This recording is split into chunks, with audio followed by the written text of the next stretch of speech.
This never gets old. It's your Pratt Pack. Going to talk to Coach Lou Cerro, who's talking to his team right now. We're at the beautiful Montour High School. I cannot say enough about Lou Cerro. He is truly one of the early mentors, going back to his days at Seton LaSalle, as far as helping me and nurturing me and teaching me what this business is all about. And the business is educating student athletes, giving them a quality life, memories to hang on to from one generation to the next, and to give all of them the experience of what playing football in Western Pennsylvania is all about. You know, I'm so proud to represent Odyssey and have an opportunity to promote what we are doing tonight. Quest for the Best at 6, Dan Zangrilli, Mike White, the guy who really put high school sports on the map for the Pittsburgh Post-Gazette, and some of the great sponsors like Coons Quality Foods, the Allegheny Health Network, in conjunction with Highmark, M7, Parmar Stores. I mean, there's so many, and I want each and every one of you to know I'm a fan. It's all about community. And this week it's Moon Township and Peters Township. So we're going to talk to the coach coming up next. 5-0, undefeated, but you can't be looking ahead. You got West A, Aliquip on the schedule. And I just said homecoming this weekend here at Montour.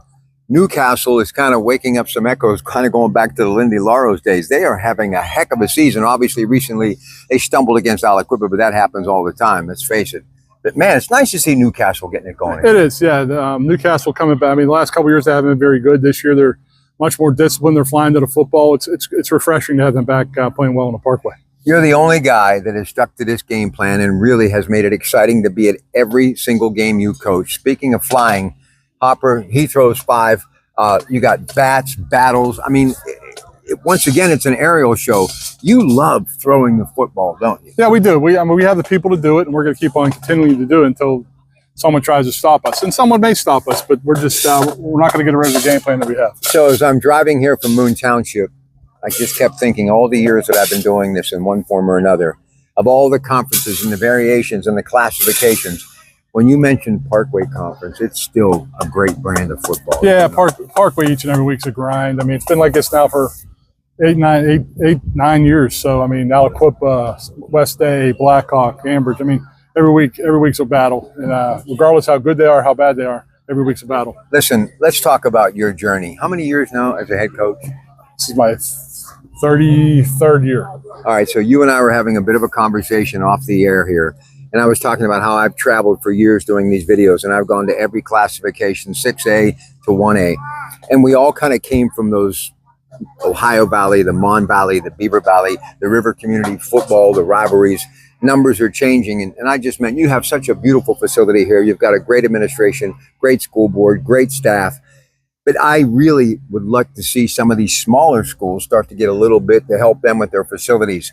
How is that ever going to happen, Coach, in your opinion, especially with these numbers not going up as far as enrollment is concerned? It's kind of sad. Yeah, it's a great question. I mean, the smaller classifications sometimes don't get all the amenities as the top schools, and I don't know what the solution is. I mean, we're very fortunate here. We have great, like you said, we have great school board. Our superintendent loves sports, just not football. He loves everything, and when you have that, that helps. And we're always looking to improve everything that we do every day. You know, I must tell you, there's still something about it. What is it about football, even at practice, being here outside in the sunshine, heading into the fall, leaves will start changing colors. It'll start getting a little cooler at night.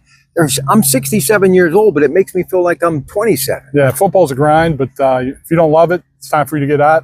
I mean, you got to make sure you love it to keep on coaching each and every day. You still love it, don't you? I still love it. Yep, I still love it. So the early Lou Cerro, going back, 30 years ago, your mentality, has it changed at all? The thought process, do you go a little slower now? Do you work smarter, not harder? What's the deal? Yeah, I mean, I've been doing this a long time, and I try to hire a lot of younger coaches. A lot of guys have played for me in the past, and that's a bonus. So, I might have been more vocal back in the day, but now I'm just making sure everything's running smooth, and my coaches coach, and we play. One thing I think we both have learned, it's nice to be a little leaner the older you get, right? Yeah, you got that right. Losing some weight definitely helps. You see Ernie Ritchie lately? I saw him a couple of weeks ago. He was up here for sponsoring our game, so it was good stuff. He absolutely loves you. Yeah, He's going to be back on black and gold as well. All right, last thing.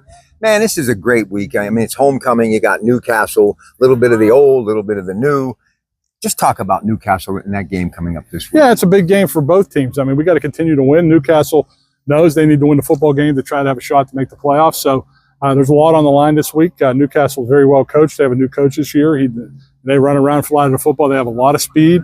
and we're just hoping for a great matchup for our homecoming game. Listen, Mr. Gronkowski, you may remember him, Oh, one yeah. of his quarterbacks, made it to the show. I got to ask you this, and I'm going to say goodnight. I'm going to be with Greg Diolis later tonight.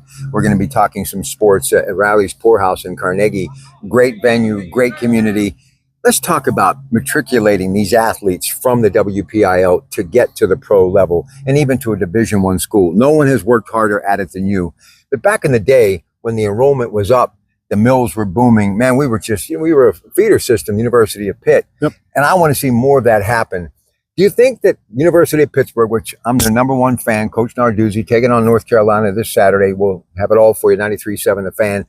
You still think there's some untapped talent in the Whitfield that could end up there at that university as opposed to maybe going somewhere else? Yeah, I do. I mean, you should. I think you're doing a disservice to the WPIL if you're not looking to see if Pitt, is one of your top schools. You want to be around here, Penn State. You want to try to stay local. I mean, a lot of these people, a lot of these students go out of town, which is fine. But being a hometown guy, I hope kids go to Pitt and whatever is close to them. Isn't it nice to see the Panthers winning too? Absolutely, it's great for everybody. It is. No doubt about it. Listen, Coach, thank you for everything. I appreciate your time. No, thank you. Coach Lou Cerro. Thanks, buddy. All right, Ron. Always.